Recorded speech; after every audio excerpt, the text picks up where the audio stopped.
action from the White House after a Justice Department memo raises questions about whether the administration has created the power to kill terrorist suspects, even if they are not involved in an active plot to attack the U.S. and their U.S. citizens. Welcome to America Live. I'm Shannon Bream in for Megyn Kelly. The so-called white paper sparking concerns on both sides of the aisle. A bipartisan group of senators now calling for the president to release all memos related to this new drone policy, while the American Civil Liberties Union calls the document, quote, chilling. The DOJ seems to be arguing that the White House has almost the power to kill indiscriminately. Here's White House Press Secretary Jay Carney just moments ago. This president takes his responsibilities very seriously, and first and foremost, that's his responsibility to protect the United States and American citizens.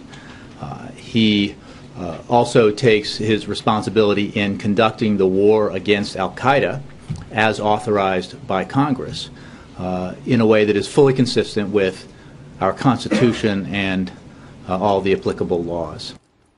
All right, Judge Andrew Napolitano is a former New Jersey Superior Court judge and a Fox News senior judicial analyst. He was a vocal critic of some of the Bush administration's war on terror policies. Judge, what do you say to this one? Well, this one is carrying things to an extreme that most Americans won't recognize, Shannon, because as you stated so nicely in the introduction, a fair interpretation of this 16-page document and of Jay Carney, the president's press secretary, of Jay's interpretation of it is that the president, or, quote, a high-ranking U.S. government official, close quote, I'm quoting from the document, can kill anyone he wants, no matter what the laws say, no matter what the Constitution says, no matter what this president himself has said. That is nowhere justifiable under the Constitution, nowhere justifiable under federal law. In fact, federal law and the Constitution are to the opposite.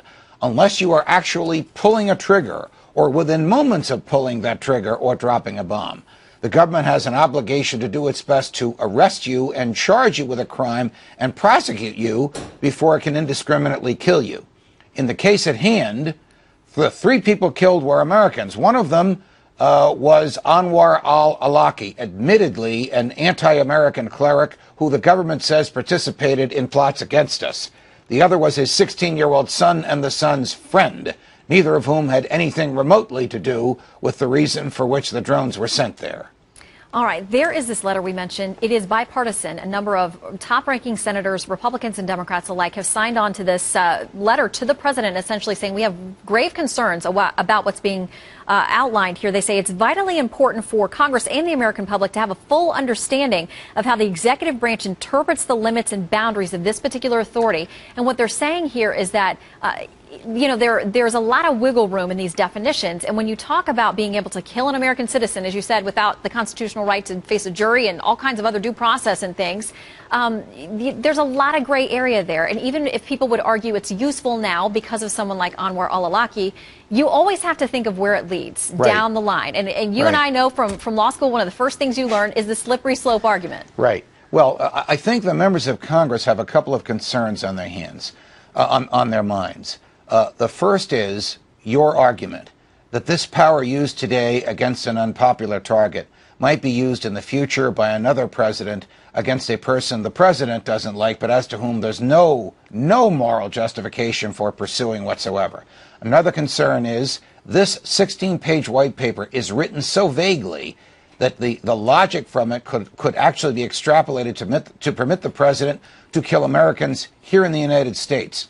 And the third concern the members of Congress have, I would suggest to you, Shannon, is they're upset that they didn't know about this because there's another federal statute that the president violated when he did this without telling them. You see, when the president ramps up the war on terror or decides to move into another area or use the CIA to engage people, whether to arrest them or to kill them, he's required to tell the Senate and House Intelligence Committees ahead of time and get their consent. He apparently didn't do that, and so they're burned by this. Yeah, not the first time on an important issue that has happened.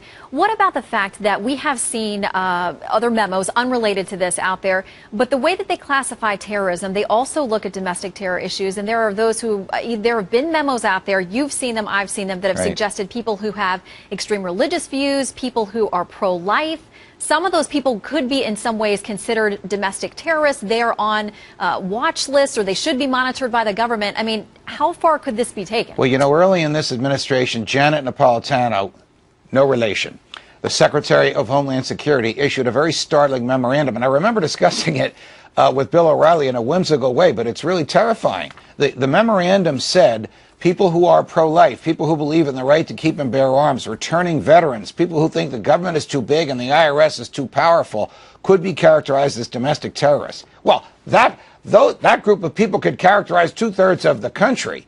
And this language, this frivolous use of language by this administration, and then claiming they have the right to use force to stop dead in their tracks the people who fit into these categories, violates the principles of the Declaration of Independence and violates the supremacy of the Constitution, which they've taken an oath to uphold. This is all very dangerous stuff. The government gets its powers from the consent of the governed. Do you know anybody who consented to the government doing this? Judge, I got to ask you a super quick question. I'm going to get in trouble, but I just need a yes or no answer for you. This administration has pushed the boundaries, as many do, on a number of things, using executive orders, federal regulations, going around Congress. And the public often, you know, there may be an initial outcry and then they go along with things. With this, with it going public, yes or no, do you think the administration moves forward and makes this official policy? No. I think the administration is going to run into a brick wall on this one. All right, Judge. Great to see you. Good to see you, Shannon.